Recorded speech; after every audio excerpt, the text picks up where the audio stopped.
ഇതില് സാറേ ഈ വളർത്താനുള്ള ആടുകളും അതുപോലെ തന്നെ മീറ്റ് പർപ്പസിനുള്ള ആടുകളും ഉണ്ടല്ലോ. ഉണ്ട്. രണ്ടിനും ആളുകൾ വരുന്നുണ്ടല്ലോ. രണ്ടിനും വരുന്നുണ്ടോ? വളർത്താനുള്ള ആടുകളുടെ വളർത്താൻ കൂടുതലും പിന്നെ സിരോയും യമുനാപ്പാരിയൊക്കെയാണ് ആൾക്കാർ വാങ്ങുന്നത്.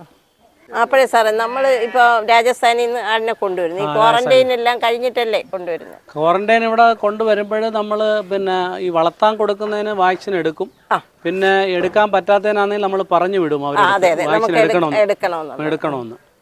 പിന്നെ ഇറച്ചിയാടുകൾക്ക് സാധാരണ എടുക്കാറില്ല, അത് അവർ കൊണ്ടുപോയി കട്ട് ചെയ്യും. ഓക്കെ സാറേ, നമ്മൾ അവിടുന്ന് ആടുകളെ കൊണ്ടുവരുന്നു, ഇവിടുന്ന് വളർത്താൻ വേണ്ടി അവർ കൊണ്ടുപോകുന്നു. അപ്പോൾ ഈ വളർത്താൻ കൊണ്ടുപോകുന്ന ആടുകളുടെ തീറ്റ ചെലവ് നമുക്ക് എങ്ങനെ കുറയ്ക്കാം? തീറ്റ ചെലവ് എന്ന് പറഞ്ഞാൽ ഇത് കൂടുതൽ പുല്ലാണ് കഴിക്കുന്നത്.